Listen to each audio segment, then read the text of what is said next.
Si ignoras lo que ocurrió antes de que nacieras, siempre serás un niño. Cicerón. Una hora con la historia, un nuevo enfoque del pasado deshaciendo mitos, con Pío Moa. Una semana más, una hora con la historia, una hora con Don Pío Moa aquí en Informa Radio. ¿Dónde si no? Don Pío, ¿cómo estamos? Bienvenido. Hola, muchas gracias. Aquí estamos de nuevo. Bueno, recordad su blog, www, más España, más democracia, piomoa.es. Don Pío, antes de meternos en materia, como es costumbre, hacemos alguna reflexión sobre cómo está el panorama político actual, que sigue muy convulso, aunque cada vez hay más voces que le están haciendo caso, y eso me congratula. Ya se habla de la neutralidad española en un conflicto que, siendo sinceros, ni nos va ni nos viene. Sí, no, eso es entre otras cosas, ¿no? Ahora ahora mismo con el aniversario del 11M, pues estamos siempre en las mismas. Realmente no sabemos los autores, porque la investigación no es convincente, Eso es. pero sabemos muy bien los beneficiarios, y esto es el punto históricamente significativo. Lo haya hecho quien lo haya hecho, aquí quienes se beneficiaron fueron el PSOE, la ETA y los separatistas, ¿eh? Eso es. Y se pudieron beneficiar porque pudieron explotar la majadería de Aznar en la foto de las Azores. O sea, complicar a España en la guerra de Irak. Les permitió presentar, claro, esto es una represalia por habernos metido en aquella guerra que ni nos iba ni nos venía para nada, ¿no? O sea, verdaderamente Aznar, aunque tuvo algunos aciertos importantes, en lo esencial fue un gran majadero, ¿no? Pero un gran majadero, realmente, ¿no? Y porque además, claro, aquello pudieron explotarlo todos ellos porque Aznar había condenado el franquismo en 2002. Eso fue el efecto de aquella condena. Eso es. Porque dejó en fin, al propio régimen del 78 sin apoyatura histórica. Aquello, además, Aznar lo que hizo fue anular un referéndum, el referéndum de diciembre del 76, que decidió la democracia desde el franquismo, de la ley a la ley, desde la legitimidad del franquismo. Y Aznar lo anuló. Así, yo creo que ni se daba cuenta de lo que hacía. Es que eso le pareció más europeo, más moderno, más democrático, qué sé yo. Esta falta de pensamiento político que tiene la derecha, ¿no? Esta vaciedad, ¿no? Y claro, de ahí vino todo lo demás. Zapatero fue la consecuencia de Aznar, igual que el Saunas ha sido la consecuencia de Rajoy. O sea, estas cosas no suceden así de cualquier manera. Y bueno, tenemos un problema muy serio ahora mismo, que es el que se refleja en lo que pasa en Siria, lo que está pasando en Siria. Digamos que la responsabilidad principal de lo que está ocurriendo con los cristianos, los alawitas, los drusos, esa responsabilidad recae en la OTAN y la Unión Europea, porque fueron los que organizaron y financiaron la guerra civil contra un régimen laico que respetaba las creencias religiosas, mantenía el país en paz y en orden y con prosperidad creciente. Este era el régimen de Bashar al-Assad. Pero, según la Unión Europea y los yihadistas, era un régimen genocida. O sea, esto lo instrumentaron, esto está completamente demostrado, pues sobre todo USA, ¿no? Esto, como ha pasado con otras cosas parecidas, como pasó en Libia, como pasó en Egipto, aunque en Egipto al final tuvieron que rectificar mediante un golpe militar, etcétera, ¿no? Y como pasó en Ucrania, ¿no? Y es curioso, claro, que todos los que se resisten a obedecer las órdenes de la OTAN resultan ser unos genocidas, y quienes las obedecen, provocando guerras civiles, que además las obedecen bien financiadas y engrasadas, pues resultan siempre demócratas. Esto ha pasado una y otra vez. O sea que yo digo que cuando veamos las escenas de asesinatos yihadistas en Siria, no olvidemos que detrás ha estado la OTAN, nuestra amiga y aliada de Gibraltar, Ceuta y Melilla y bases useñas. Y ante lo de Siria, como antes en Libia o en Irak, los gobiernos de la Unión Europea las universidades, las ONGs, todos ellos muy preocupadas, están ahora muy preocupados por cómo pueden manipularlo y presentarlo como lo que no ha sido. Están hablando de choques, o sea, asesinatos masivos, son choques, y que además son limpieza de los partidarios de Bashar al-Assad. Con eso tratan de ocultar su propia responsabilidad, que es lo único que les preocupa. Y además, por cierto, los yihadistas de Siria, los crímenes que están haciendo se parecen mucho a los asesinos del Frente Popular aquí en España durante la guerra. Aquellos asesinos que fueron abandonados por sus jefes e inductores y fueron juzgados y ejecutados en la posguerra, y a quienes el nuevo Frente Popular considera víctimas democráticas, como considera también, de hecho, a los yihadistas, ¿no?, a los terroristas de Hamas y compañía, ¿no? Es decir, no hay que olvidar que Siria, igual que Libia o Irak, han sido destruidas por la OTAN. Igual, por cierto, que Ucrania. Vamos a examinar esto un poco más en detalle, porque la propaganda de la OTAN es tan tremenda que a través de los grandes medios que no hay manera, ¿no? Solo se pueden contrarrestar las propagandas atendiendo a los hechos. La Unión Europea afirma estar amenazada por Rusia.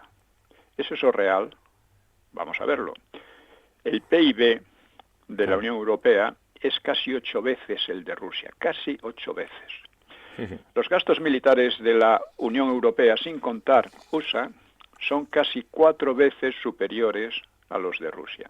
Y además con posibilidad de aumentarlos mucho más que Rusia, porque Rusia está un poco al límite de la posibilidad de aumentar los gastos militares. Lo ha dicho Putin, ¿no?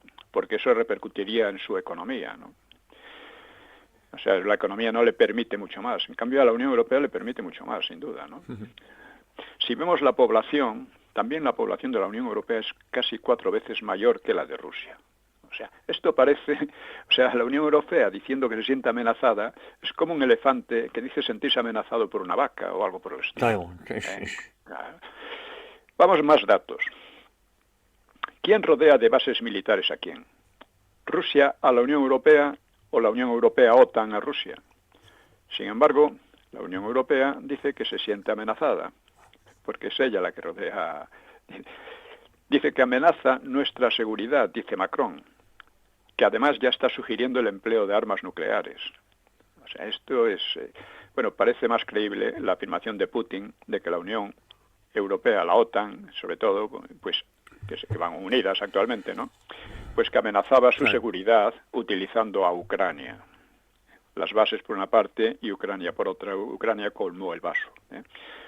¿Por qué miente la Unión Europea sobre la amenaza rusa?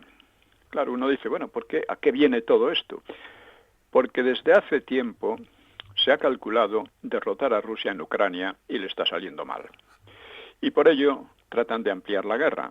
Y la explicación es que han dado, es la explicación que ha dado la jefa de la diplomacia de la Unión Europea y otros dirigentes. Se trata de fragmentar a Rusia en varios estados manejables y aprovechar así sus enormes recursos naturales. Este es el objetivo estratégico. Sin duda.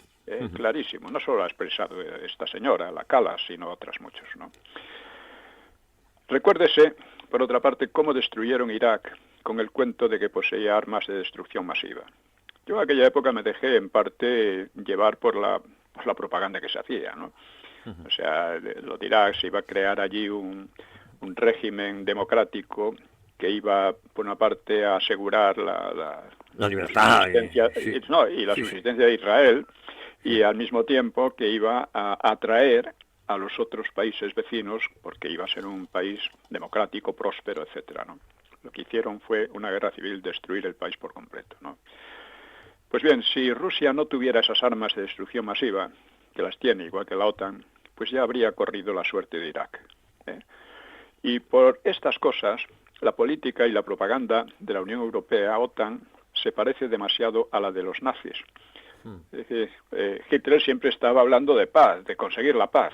Bueno, pues estos están hablando de conseguir la democracia y arrasando todo lo que tienen por delante, ¿no? Y claro, en España uno hay que preguntarse, ¿por qué al analizar la guerra de Ucrania, nadie quiere relacionarla con Gibraltar, con Ceuta y Melilla, con la invasión islámica, con las invasiones de la OTAN en Irak, etcétera. O sea, es que es por absoluta nulidad de análisis político o por otras causas. O sea, ¿qué es la OTAN para nosotros? Claro. La OTAN no necesitamos que nos proteja de Marruecos, pero es que además a quien protege es a Marruecos. Ceuta y Melilla no entran en el paraguas de la OTAN. ¿Por qué? Porque las consideran marroquíes. ¿Y por qué lo han aceptado los gobiernos españoles? Porque las consideran marroquíes. Esto lo considera, según documentos desclasificados, lo consideraba el propio rey Juan Carlos. Sí.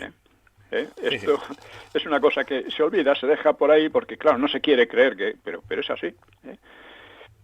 Luego, hay además el fondo de toda esta locura, pues muchos ecologistas, o gente como Bill Gates, Klaus Schwab y otros similares, pues sostienen que sobran miles de millones de personas sobre la Tierra.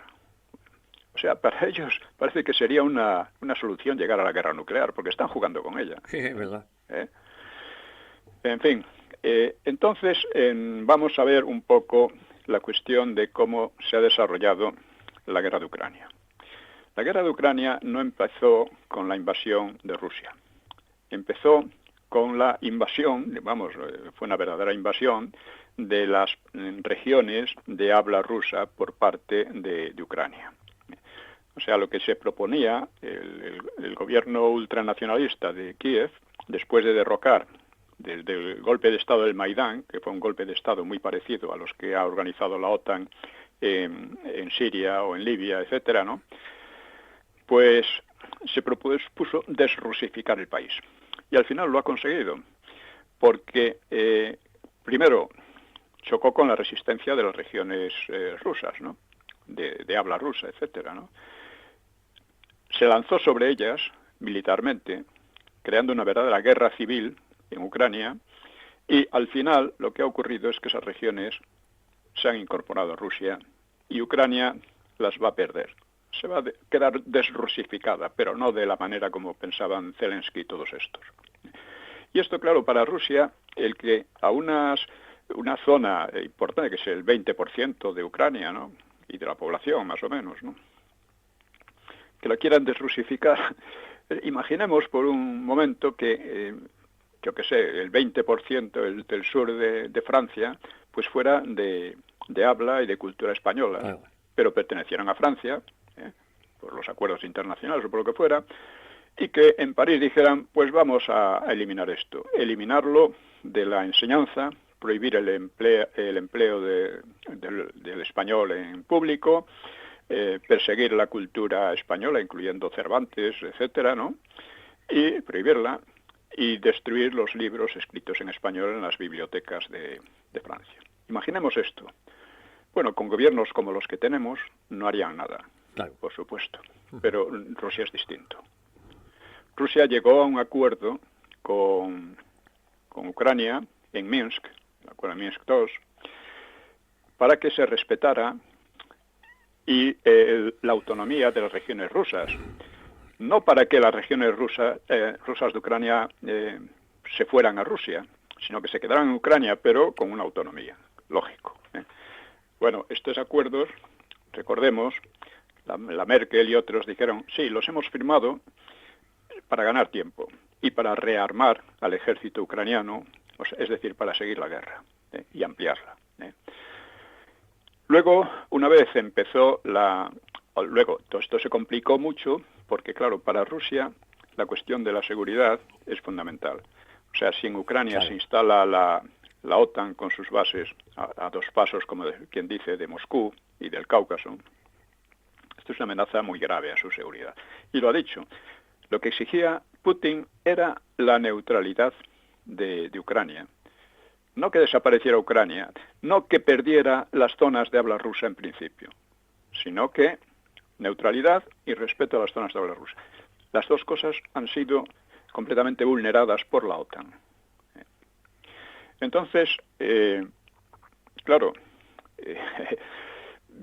eso ha llevado a la invasión, pero incluso 6 semanas después de la invasión, que en principio, esto fue un error de cálculo de Putin, indudablemente, porque él pensó que los iban a recibir con los brazos abiertos, ¿no? Pero ya la propaganda antirrusa allí había hecho un efecto muy fuerte. Un poco como lo que ha pasado, por poner un ejemplo, en Cataluña o en Vascongadas, la propaganda antiespañola ha hecho un efecto muy fuerte. Y eso va a llevar tiempo y esfuerzos eliminarlo, ¿no? Bueno, pues lo mismo pasó allí. Y no lo recibieron con los brazos abiertos. Sin embargo, en Estambul llegaron a un acuerdo que se firmó, aunque todavía no se puso en vigor, para detener la guerra sobre la base de que Ucrania aceptaría la neutralidad. Bueno, en ese momento interviene Boris Johnson, o sea, por encargo de USA, evidentemente, y dice que la guerra tiene que seguir. ¿Y por qué tiene que seguir? Porque esperaban derrotar a Rusia. Su teoría era que el ejército ruso era obsoleto, que tenían armas anticuadas. Bueno, han dicho incluso que habían sustituido los tanques por burros últimamente, cosas así. Hemos oído las cosas más disparatadas, ¿no? Y que, por lo tanto, podían ser derrotados porque además de que la OTAN le iba a dar armas muy superiores, iban a arruinar a Rusia con las sanciones. Y que además iban a declarar a Rusia un estado paria internacional que nadie le iba a apoyar, quedaría completamente aislado. Claro, lógicamente así, yo me imagino el caso de Zelensky, diría, bueno, con eso ganamos, pues vamos adelante, ¿no? Bueno, pues ha resultado todo al revés.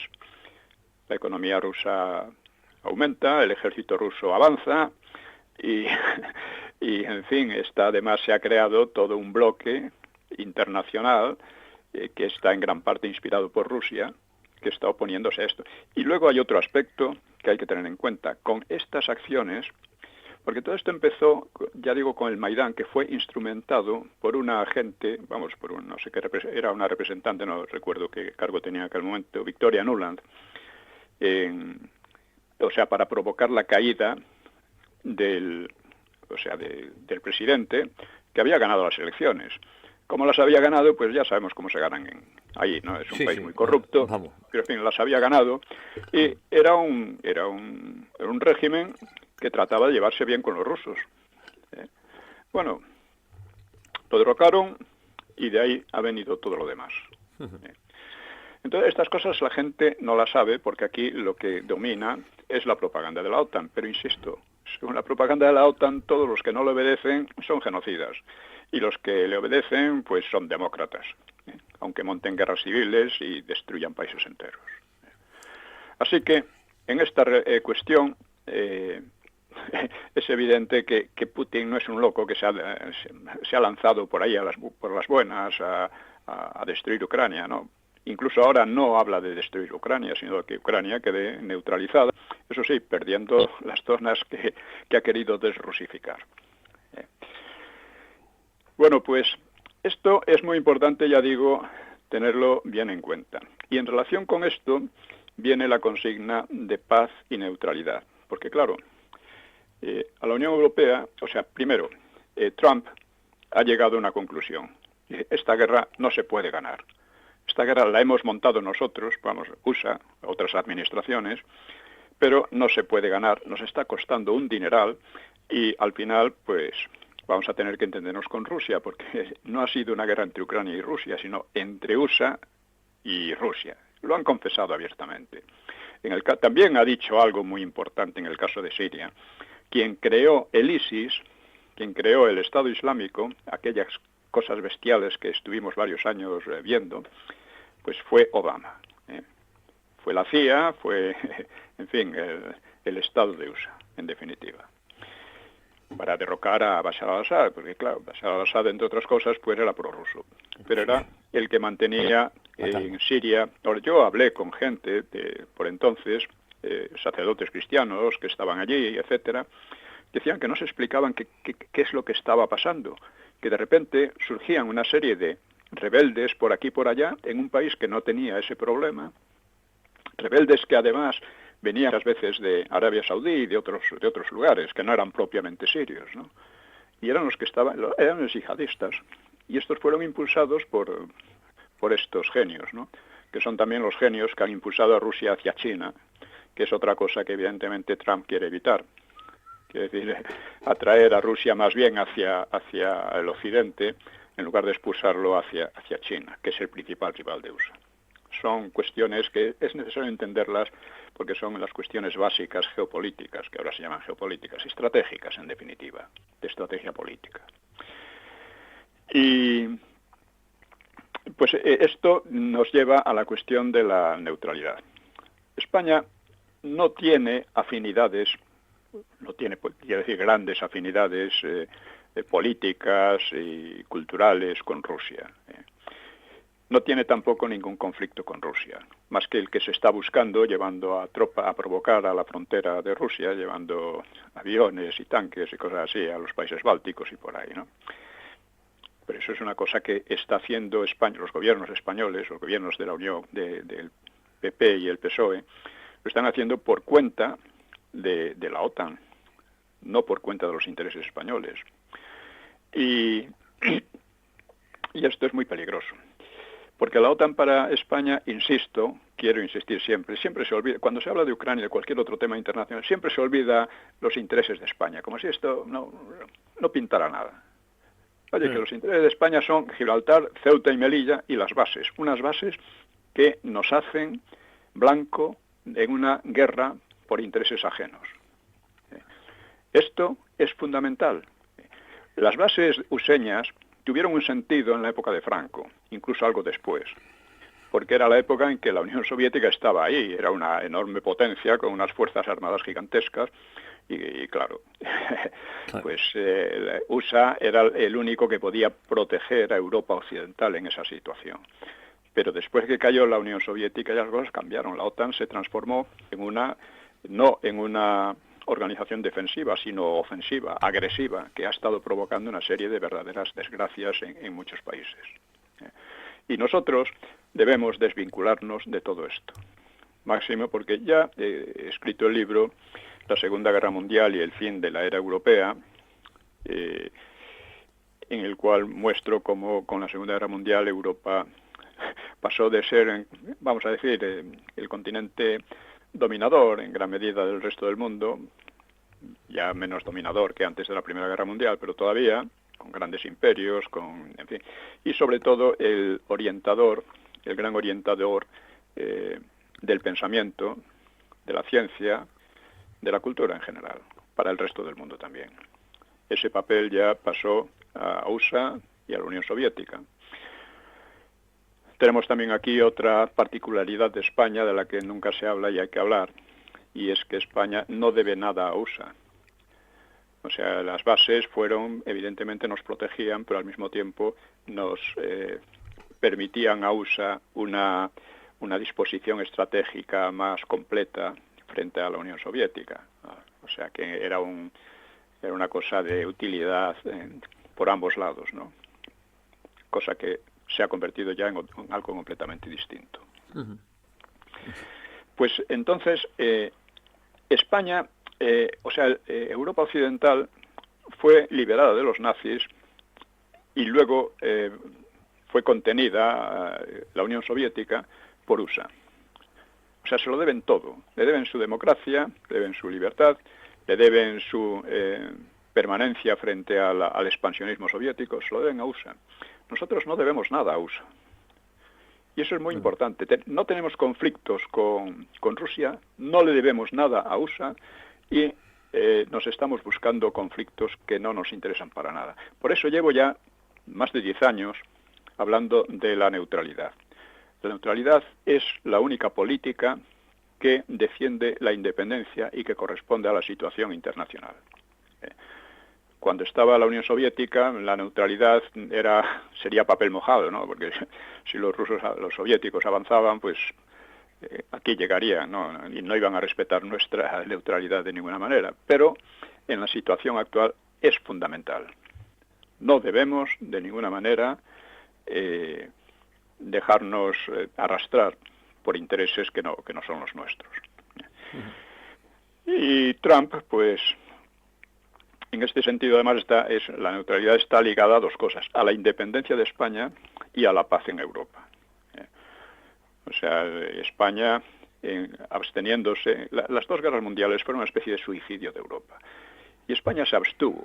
Y con esa abstención, en cierto modo, salvó el honor de Europa, que parece que se quiso suicidar, mediante choques de ideologías, etcétera. He hablado en el libro La Segunda Guerra Mundial y el fin de la era europea, he hablado de eso.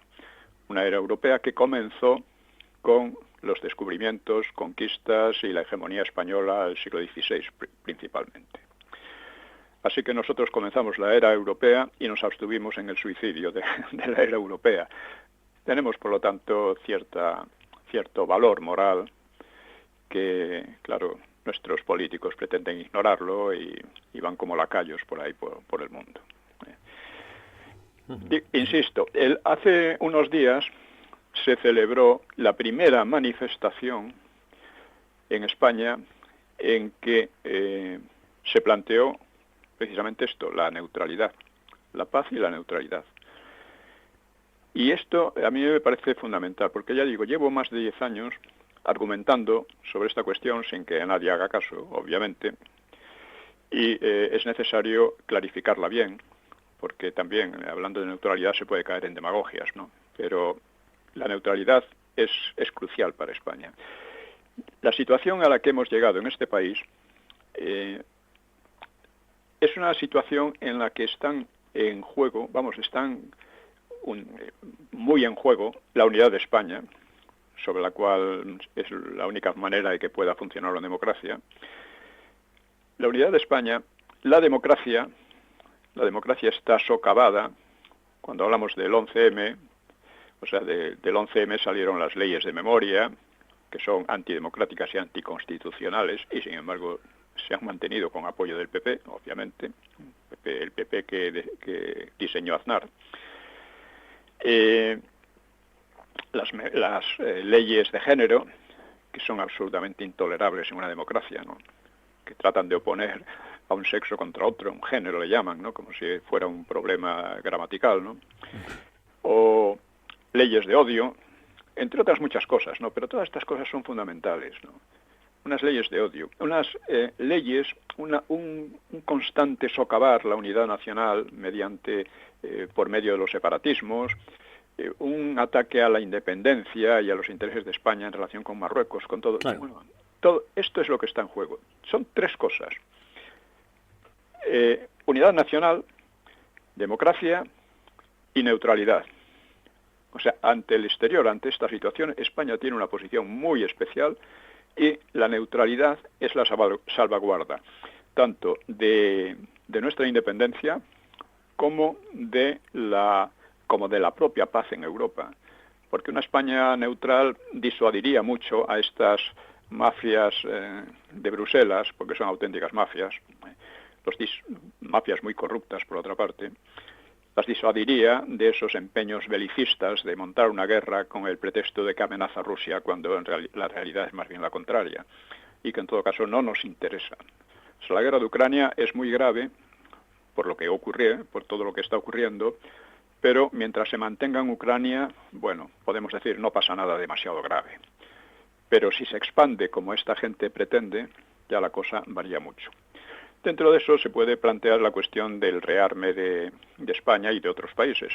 Hombre, no creo que Rusia, sobre todo después de lo que le está costando en Ucrania, pues que tenga ganas de invadir otros países. No creo. Además, Putin lo ha dicho claramente, ¿no? Pero a pesar de todo, y por los problemas históricos, pues Polonia, los países bálticos, es normal que tengan miedo. Es normal que tengan miedo. Y que se rearmen, de acuerdo. Pero una cosa es rearmarse en prevención de lo que pueda ocurrir, y otra cosa, tratar de provocar la guerra, de provocar lo que puede ocurrir, ¿eh? Pues esto es distinto. No olvidemos además que los países bálticos tienen una población también rusa considerable, en torno al 20-25%. Y que lo más lógico sería que llegaran a acuerdos con Rusia para evitar, en fin, conflictos que puede haber más adelante. Bueno, pues esto ya digo, voy a resumir 3 puntos. O sea, ahora que nos oponemos a todas estas barbaridades que está ocurriendo en España con la oligarquía del PP y del PSOE, ¿no? debemos de desarrollar unos puntos básicos. O sea, la política debe tener también su aspecto, no solo su aspecto negativo de estos no, sino un aspecto positivo de qué es lo que queremos. Lo que queremos es asegurar la unidad de España, la democracia, que ha sido completamente socavada por estas leyes absolutamente totalitarias, y la neutralidad de España en el exterior. Una neutralidad que viene por motivos históricos, por una parte, pero por otra por motivos evidentes de interés para nosotros y para Europa. Estos 3 puntos. Ya digo, unidad nacional, democracia y neutralidad. Esto... y es lo que sugiero a Vox. Vox es el partido que está defendiendo la unidad de España y la democracia, indudablemente, contra todas estas cosas que ocurren. Pero le falta todavía la neutralidad, aunque ya está defendiendo la paz. La paz en Ucrania no puede ser otra que la que negocien entre entre Trump y Putin. Y el resultado, si se quiere tener una paz real, es que las partes rusas de Ucrania pasen a Rusia, porque es lo que quieren después de lo que ha pasado, ¿no? Después de lo que han sufrido. Claro. Así que en esto, lo digan claramente o no, Vox está de acuerdo en que hay que apoyar el plan de paz entre USA y Rusia, que son los que verdaderamente han estado en esta guerra. Y, bueno, la Unión Europea puede tener ahí un papel, pero un papel secundario, y la propia Ucrania, claro, el propio gobierno de Kiev, ¿no?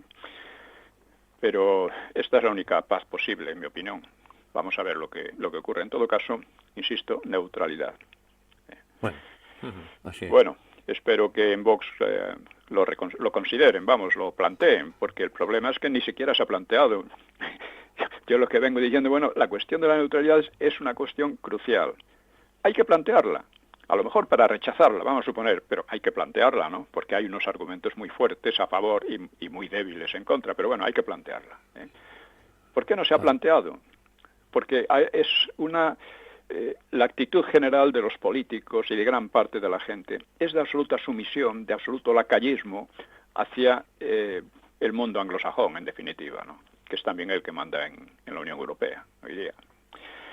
Bueno, pues con esto podemos pasar a seguir con la cuestión del franquismo, que es el año de Franco, y por lo tanto, por una acertada decisión del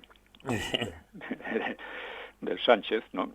El año de Franco, pues hemos estado hablando de cómo era el antifranquismo, hemos estado hablando de los objetivos que persiguió el franquismo, como hemos empezado por el objetivo de la paz interior, que lo consiguió. Sobre todo no hay más que contrastar lo que pasó en el franquismo como lo que pasó en la República, los odios desatados que terminaron destrozando a la República y llevando al Frente Popular, ¿no? Eso en el franquismo, cuando hablan de que en la transición los españoles se reconciliaron, estaban muy reconciliados desde hacía mucho tiempo. Mucho tiempo. Y eso permitía esperar razonablemente que un cambio, una democracia, pues no tenía por qué llevar a una vuelta a la República, que está llevando a algo muy parecido, ¿no? Bueno, pues el segundo objetivo del franquismo fue la industrialización y una prosperidad extendida a la gran mayoría de la población. Por supuesto, nunca se consigue una prosperidad total, siempre hay partes que quedan en la miseria y caen en la pobreza por muchas razones, en el franquismo y actualmente. Pero en la República la miseria era extendidísima, mientras que en el franquismo fue desapareciendo. Bueno, pues este objetivo de industrializar y mejorar la economía fue alcanzado en el franquismo, porque elevó la renta media a niveles de los países ricos de Europa y del mundo. O sea, hasta el 70% y cosas por el estilo de la Unión Europea, lo que luego ha sido la Unión Europea, ¿no? Sobre esto no puede haber discusión, porque las cifras son sobradamente ilustrativas. Las cifras de todas las producciones industriales y agrarias, ya hemos dado unas cuantas, ¿no? Ya en los años 40 además, de consumo de energía, de urbanización, de expansión del comercio exterior, de ampliación de la esperanza de vida al nacer, que se convirtió en una de las más largas del mundo, ¿no? De la alfabetización, de los servicios, en particular el turismo.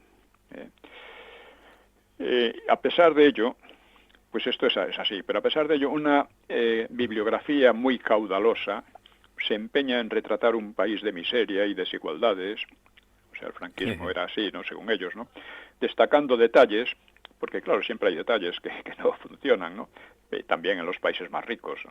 Tú empiezas a ver cosas que en USA o en Suiza, incluso en Suiza, que no funcionan y las encuentras, ¿no?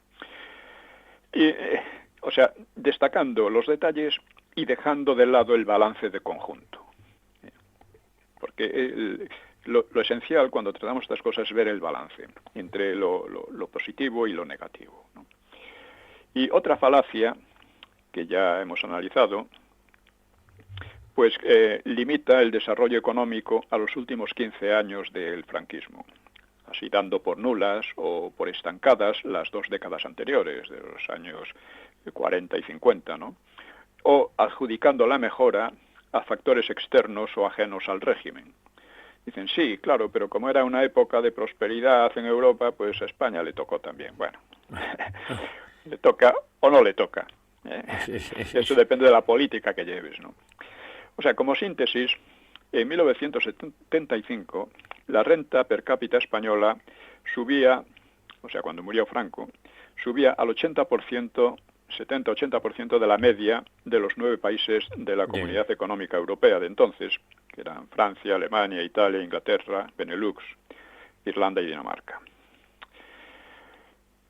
Es decir, además crecía a una gran velocidad, crecía mucho más rápida que el crecimiento de la economía, de la renta per cápita en Europa, ¿no? Y en los años siguientes, la convergencia, después de Franco, la convergencia retrocedió de modo ostensible, para ir recuperándose en los 90, si bien con un desempleo muy elevado, porque esto es otra, ¿no? Como digo, explico en el PSOE en la historia de España, o sea, cuando llega el PSOE al poder, hay unos cuantos años de que van económicamente muy bien, pero luego empieza a ir muy mal y además con un problema muy serio, y es un desempleo masivo de unos 3 millones de personas, un desempleo que pasa a ser estructural, porque se ha mantenido hasta ahora, mientras que en el franquismo no existía ese desempleo estructural, llamado estructural. Sí. En 2005, la renta per cápita española igualó prácticamente a la de los países opulentos de Europa, pero se trataba de la economía del endeudamiento y de las burbujas que estallaron en 2008, ¿no? Y la media respecto a los citados 9 países de la CEUE, ¿no? Sí. Excluyendo a Luxemburgo, que es el país más creso, ¿no? Es un país riquísimo, ¿no? Junto con Liechtenstein y también con ¿cómo se llama? Luxemburgo, ¿no? Luxemburgo. Bueno, Luxemburgo y Liechtenstein, ¿no? Pues pronto se desplomaría hasta el actual 68%, actuales de hace ya unos años, no sé cómo estará ahora, ¿no? Inferior a la de 1965. Pese a la crisis actual, esto está escrito en la época de la crisis, ¿no? En 2008 o 2010, algo así. Bueno, pues España no ha descendido al nivel de un país pobre, por lo que el legado de prosperidad que viene del franquismo permanece, si bien con notables retrocesos y con incertidumbres, y siempre con un desempleo mucho más alto que en el periodo anterior, y con constantes altibajos de crisis y mejoras relativas, etcétera, ¿no? Dentro de la política económica de entonces, debe incluirse una legislación muy favorable a los trabajadores, que dificultaba el despido, impedía el desahucio y procuraba otras ventajas, destacadamente la seguridad social. Esto es herencia del franquismo. Del franquismo, directamente. Aquella legislación fue tachada más tarde de rémora al crecimiento económico, porque decían que no era lo bastante liberal, y que era había demasiados reglamentos, etcétera. Bueno, pues si con eso se crecía a ese ritmo, pues la cosa está clara, ¿no? Y en cambio, cuando se derogaron para facilitar, según decían, el crecimiento, pues el crecimiento nunca llegó a aquellas cifras, ¿no? Sobrevive la seguridad social en medio de una crisis de financiación con malas perspectivas a medio plazo. Está quebrada, según dicen. Pues malas perspectivas debidas, por una parte, a la caída de la natalidad, que vuelve problemática la seguridad de las pensiones, que actualmente se sufragan con impuestos, ¿no? Y no con las aportaciones de los trabajadores y de la gente en general, ¿no? Y quedó también durante un tiempo, permaneció en la democracia parte de la excelente legislación administrativa debida a López Rodó. Un tercer gran legado del franquismo, que asimismo fue buscado deliberadamente, recordemos con lo que decía Bernecker, o sea, cambios deliberadamente propuestos por un régimen, cambios que salieron porque sí, pero que no debían nada en principio a los deseos del régimen, y cambios que iban contra los deseos del régimen. Bueno, pues un tercer legado buscado también por el régimen fue la salud social. La salud social en el franquismo era probablemente la mejor de Europa. Esta salud social se mide por índices de delincuencia y de población penal, índices de suicidios, de abortos, de fracaso matrimonial y familiar, de expansión de la droga, del alcoholismo, sobre todo el alcoholismo juvenil, de enfermedades de transmisión sexual, de prostitución, seguridad pública, etcétera. Estos índices pues nos muestran el grado de salud social que hay en una sociedad, ¿no? Son unos índices que casi nadie trata y sin embargo son muy importantes. Muy importantes, efectivamente. Claro. Y tampoco, aquí, bueno, lo aludimos, ¿no? Pero tiene mucho interés, no solo los datos económicos, ¿no? También estos, ¿no? Porque refleja algo así como una cuota de felicidad social, aun si a menudo se tratara de una felicidad ramplona, bueno, o si se prefiere de calidad de vida, como le llaman, que es una expresión verdaderamente bárbara, usada hoy para describir cantidad y calidad de consumo, sobre todo, ¿no? Pues desde entonces ha sido muy notorio el empeoramiento de todos estos índices y la aproximación, aquí sí, a las medias europeas. Claro, porque eran mucho peores que las españolas, ¿no?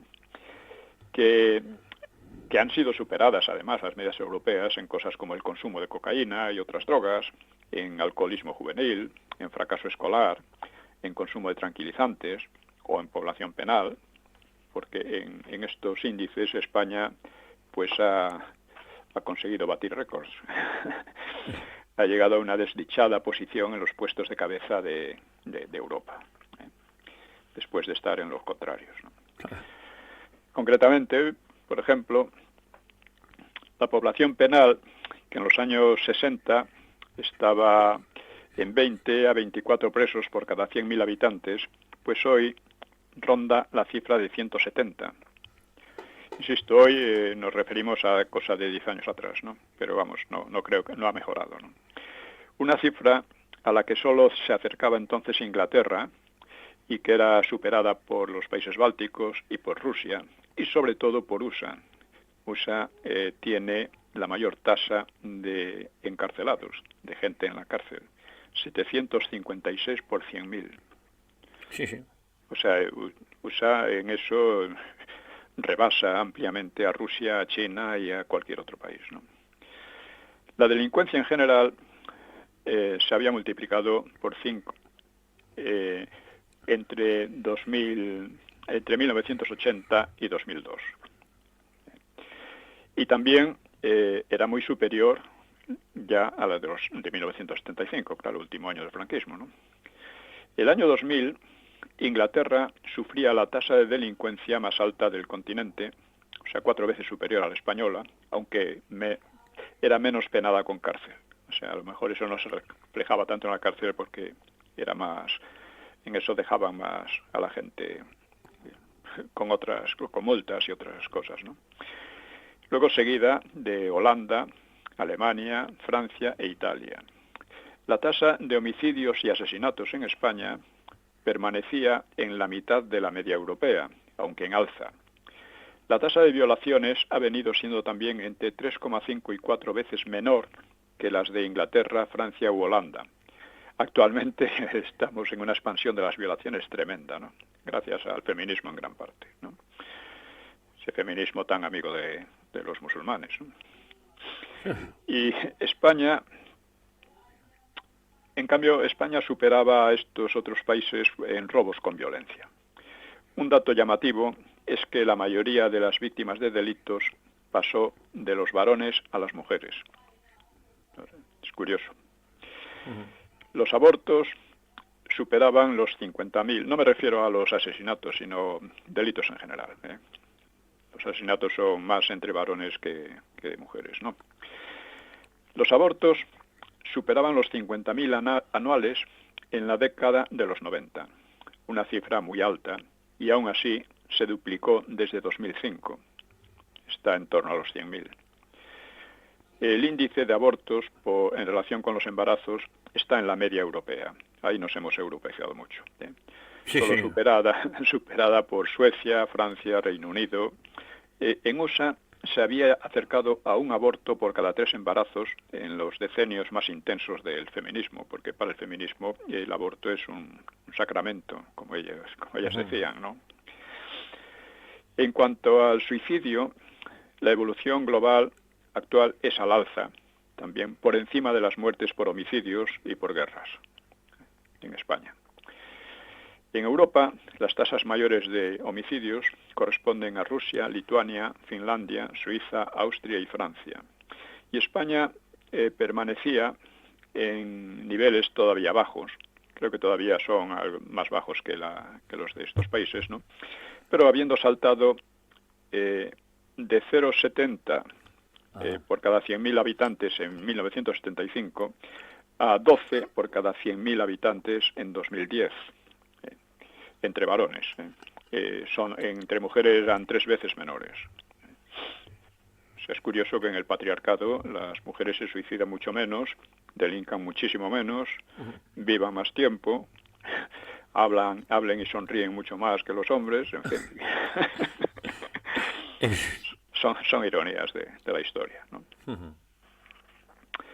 Y ya en 2009 el suicidio era la primera causa de muerte de adolescentes. Seguramente el aumento de suicidios entre jóvenes pues va ligado, por una parte, a la extraordinaria expansión de la droga y del alcoholismo. Ahora ya no está tan de moda el botellón, ¿no? Pero durante muchos años el botellón era un rito fundamental, ¿no? de los jóvenes. Que yo recuerdo en Cáceres, por ejemplo, ante las protestas de la gente normal, ¿no?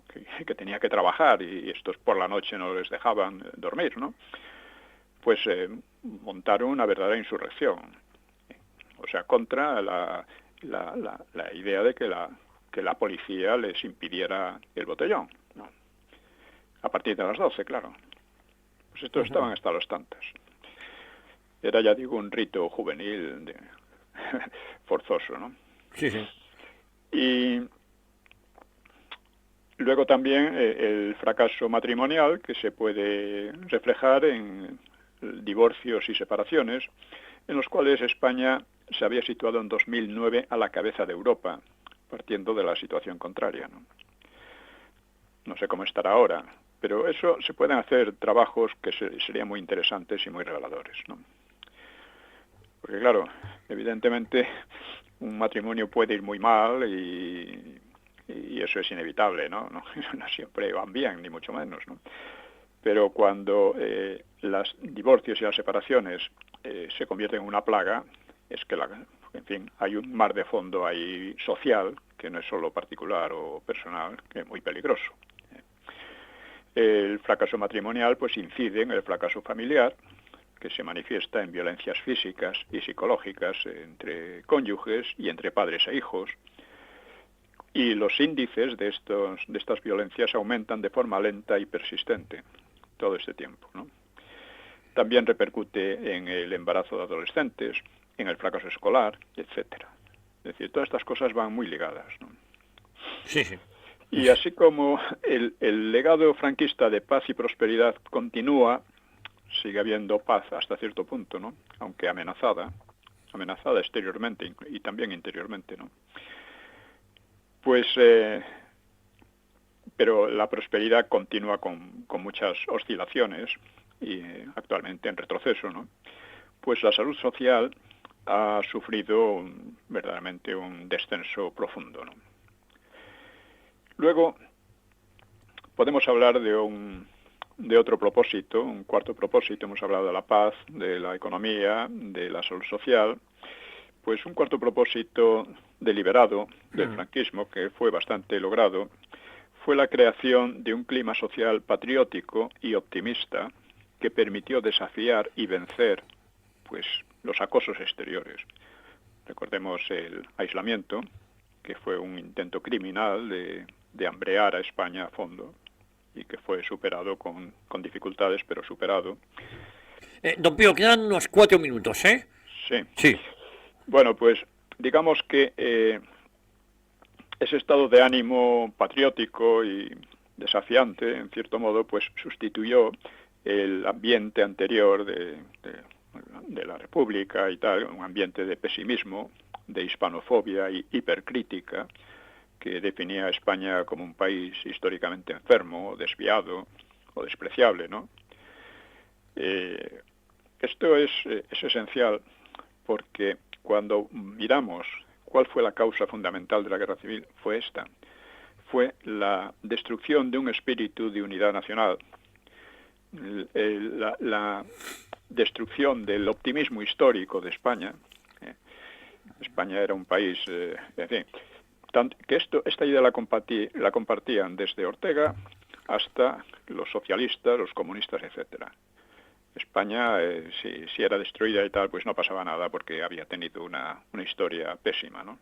Algunos decían que la iban a reformar profundamente, pero si empiezan por desacreditar la historia real, pues no se sabe qué España quería. En fin. Y estos hechos, esta, digamos, concomitancia de izquierdas y separatismos, y parte de la derecha también, ya desde principios del siglo XX, se plasmó decididamente en alianza política y militar en la guerra civil. Y durante la República, el grito de ¡Viva España! Se tornó políticamente incorrecto y sospechoso, ¿no? Y perseguido, incluso, ¿no? Es más, durante gran parte de estos años, después de la transición, España, la idea de España, se hablaba del Estado español, de este país, de cualquier cosa. España estaba proscrita. Y la bandera de España estaba prohibida incluso en los mítines del PP. No se olvide, sobre todo en Vascongadas y en Cataluña. Eso es. Eso está cambiando ahora. Este es un motivo de optimismo. Está cambiando gracias a Vox, precisamente. Así es. Y bueno, pues no sé, yo creo que hemos llegado ya casi al final. Sí, lo podemos dejar aquí, don Pío, si le parece. Sí. Con la promesa de volver la próxima semana aquí a Informa Radio a 1 hora con la historia. Muy bien. Un abrazo muy fuerte, don Pío. Un abrazo para todos. Gracias. Hasta luego.